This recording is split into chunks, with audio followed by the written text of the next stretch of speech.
Hello, everybody. Thank you very much. Always appreciate it. I'm Orlando Ruiz Jr. Welcome to another classic movie review. In continuation with our celebration of Black History Month, right now, I want to get into another Eddie Murphy classic, a movie that came out in 1987, a sequel to his 1984 box office hit, Beverly Hills Cop. I am talking about Beverly Hills Cop II. Murphy returns as the quick-witted, fast-talking, wisecracking cop, Detective Axel Foley of the Detroit Police. At the beginning of the film, we find Foley deep undercover. Then Foley finds out that a friend of his, Captain Bogomil, Ronny Cox's character of the first film, over in Beverly Hills has been gunned down and decides to go back down there to solve another case with the help of Taggart and Rosewood, John Ashton, and Judge Reinhold.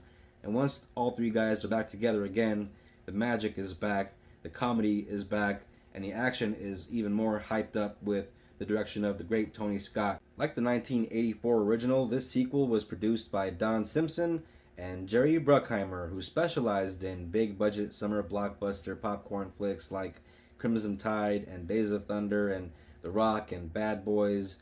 But before Michael Bay took Hollywood by storm with his flashy cinematography and MTV style editing, you watch this film, you'll see that Tony Scott got there first, because that style of filmmaking is all over this film. It moves at a very fast pace compared to the first one, which feels a bit more story and character driven.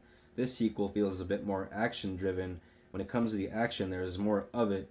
It's bigger, it's more exciting, but they don't skimp on the humor, because Murphy as Foley is in top form and still cracking wise, still a lot of crude rated R humor, which I love. For me, the best parts of the movie are always going to be those moments when Foley is just being Foley, doing Foley type stuff, using his wit, pretending to be somebody he isn't to get into certain places he's not supposed to be, or displaying his MacGyver-like detective skills to get fingerprints off a little book of matches, to his knowledge of shell casings, to trying to get Gilbert Gottfried out of his office to use his computer. That's a pretty funny scene. Also, there's a pretty cool moment where he has to check out some dirt off the ground to find out or figure out where someone has been. All that really cool stuff, coupled with all the Rosewood Taggart stuff. That whole dynamic is still a lot of fun from the first film. I think it's even sharper this time around. All that stuff makes this a really fun and worthy sequel. Thanks to the direction from the late Tony Scott, to this day the film still looks great. At times you have that smoky look with the cool lighting that added so much atmosphere to many of his early films, this one included, and with Billy Weber's editing throughout the film, with the music score from Harry Faltermeyer, who also did Top Gun and Fletch and Tango and Cash, bringing back that Axel F theme from the original film. There is tremendous energy coming out of this movie, which makes it so much fun to watch. Now, as much as I love this sequel, I gotta say I still think overall the original is still the better movie. The original is just funnier to me, and in the original, Axel Foley feels a bit more like a human guy versus this one where, in the first one when he's in danger, you feel the danger.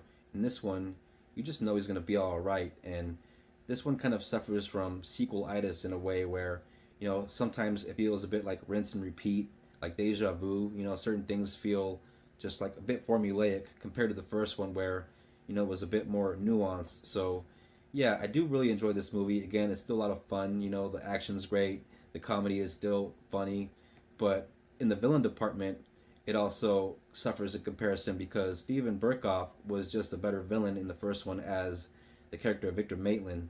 In this one, you got Jürgen Prochnow, who makes a good villain, but he's not as memorable. He's just kind of generic compared to the villain of the first one.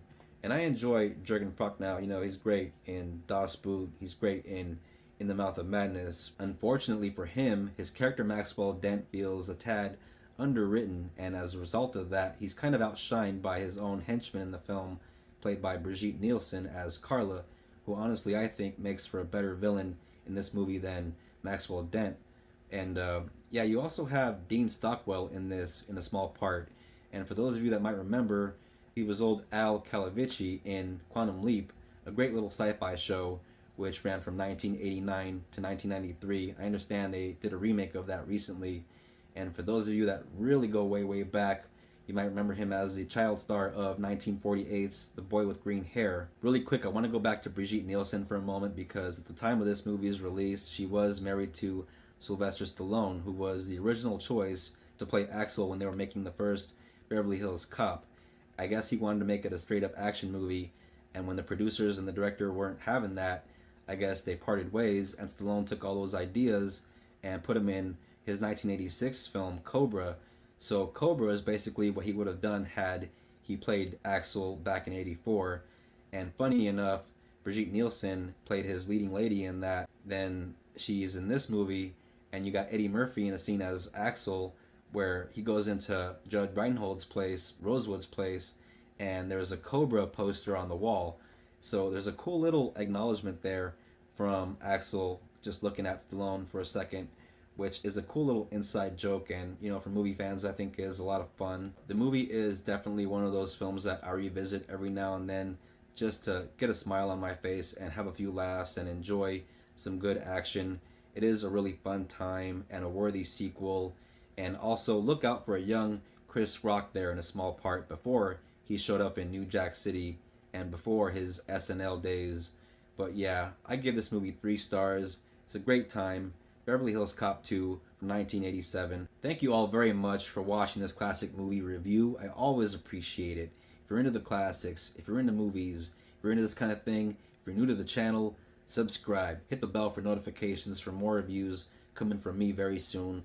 If you are a returning viewer, I thank you for your support and your views. It's much appreciated. Please don't forget to comment, share, like. It always helps out the channel. And I'll see you guys in the next classic movie review. Everybody take care of each other. Till next time, peace out, have a good Black History Month, and God bless.